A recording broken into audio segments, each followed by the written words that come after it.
Hello, this is Frank again, in the shop with Mohawk Fabrication. I've been working on a wet blasting cabinet, also called vapor honing. I like wet blasting better because it's similar to blasting. I use the same media, so put water with it. It sounds like wet blasting to me. So I have the cabinet almost finished now, and a few little odds and ends to do to it. It's going to run with a 6-gallon bucket under the hopper with a pump in the bucket, and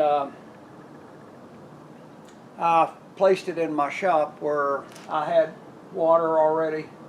I ran an overhead air line to get air, and I'll be going through all of the processes from the time I got the cabinet all the way up. But right now, I cannot find a good ratio mix from anyone that makes sense. I would like to have maybe ounces of volume of media per gallon of water, and I can't find that anywhere. So I'll do a little of the experimenting on my own. I'll film it here, and we'll see if we can all learn something from it, maybe a little more detailed. So I'm going to do the first experiment here. So I'm going to take you over and show you what I'm going to do as far as experimenting. Okay, so we're going to go to my whiteboard over here. If I can get there without. Let's get a little closer. Yeah. I'm not sure you can read that if I get it closer. Yeah, maybe you can.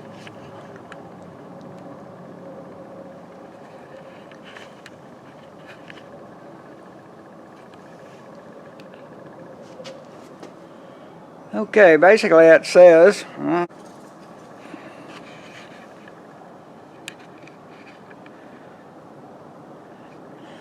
so basically this is a honing experiment with ground glass, which is 40-70 grit. The gun type is going to be the regular gun that came with this. I'm just pushing water through the siphon hose and air through the air part, and I lock the trigger back. So it kind of acts like a regular honing gun, but it's not. But it has the tip in it that'll be used in the honing gun. So some of the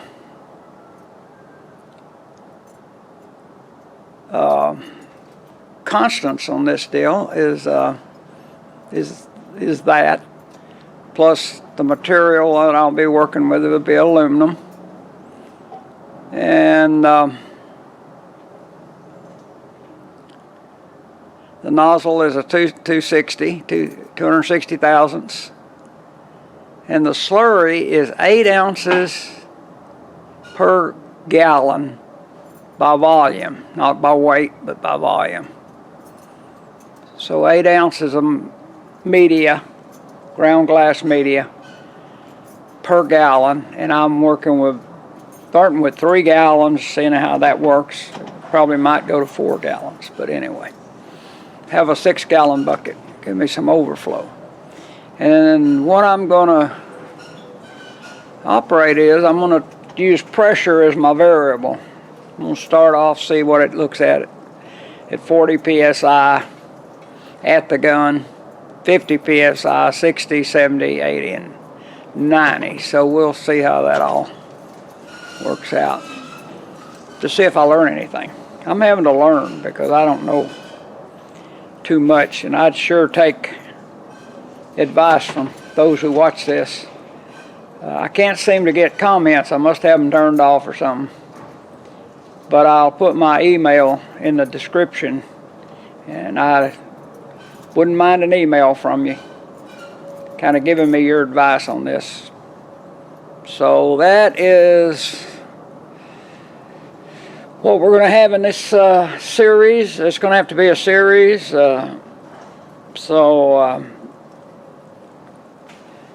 if you think you want to watch this series, just keep watching after this little introduction, and we'll see if we can put some of this together where I understand what it is we're doing, and can make similar, repeatable results. All right, keep watching. If you like it, subscribe, comment, send me something in the email, ring the bell if you want to see when the next part of the series comes out.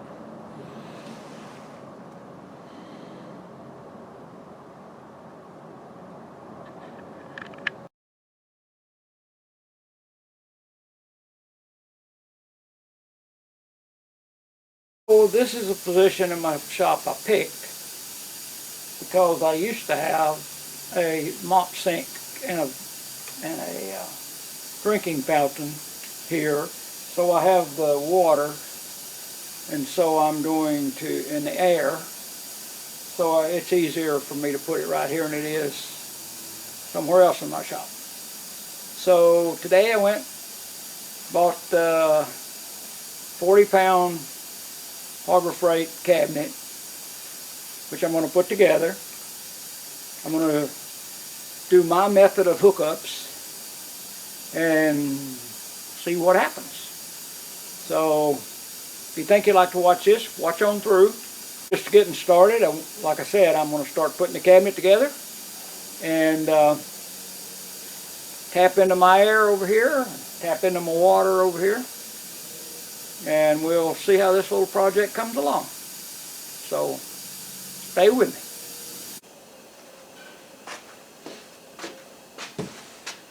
Okay, this is the box. Has the Harbor Freight 40-pound floor model glass cabinet. Take it apart. I'm going to try to use this Harbor Freight regulator. I have a 175-pound shop compressor, which I need to get down to about 60 pounds or so to use this operation. So I'm fixing to put this cabinet together. Probably over several days it takes me, because I just work a little here and a little there. So I'm going to get this all done and filmed up, and once I have a cabinet to work with, we'll take it from there, see what I can do about turning it into a DIY vapor honing operation. So I'm going to open this thing up, see what it looks like. I tried to get the guy to give me the one at the shop that was all together, and he wouldn't do it, so I guess I'll have to put this together myself.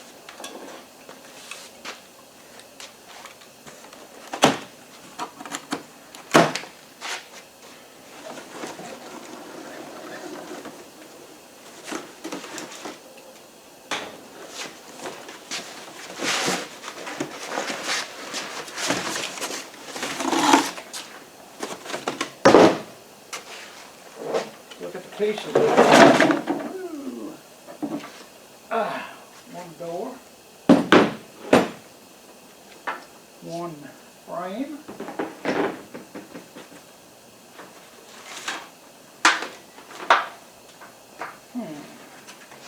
one support,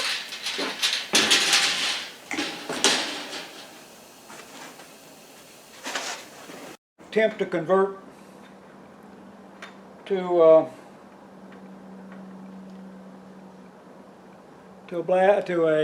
vapor honing cabinet, and I won't bore you with all the nuts and bolts, but each time I have a modification to a panel, I'll make sure I show you what that is. And so first thing it has to do is to put this panel together, put the light on, and the modification I want to make is I want to use this as the exhaust for the vacuum, and I would rather it pull up from the bottom, help settle that moisture before it, and help clear it out where I can see.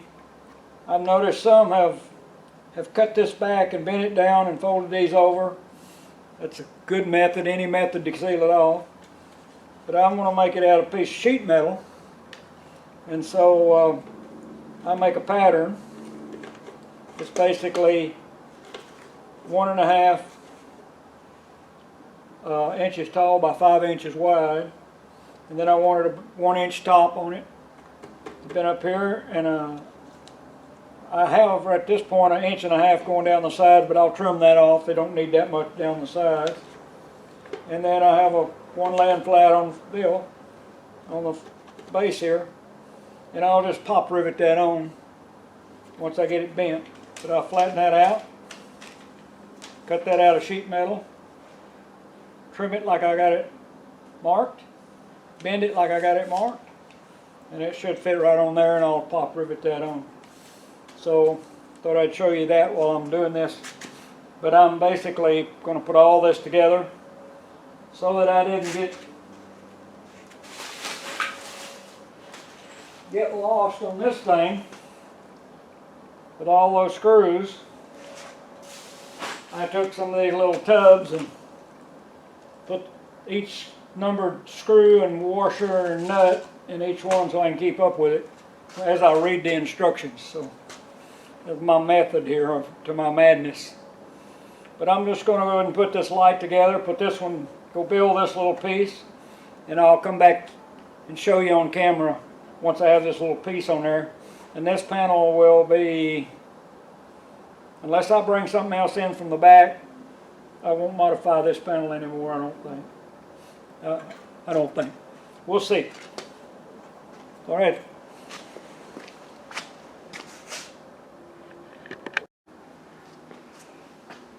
All right, I bent this little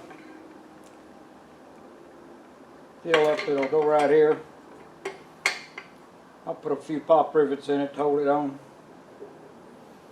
and then put a little dab of caulk in places to seal it up, and that ought to do that. So I'll finish this panel up and I'll get to the next one. We'll try again.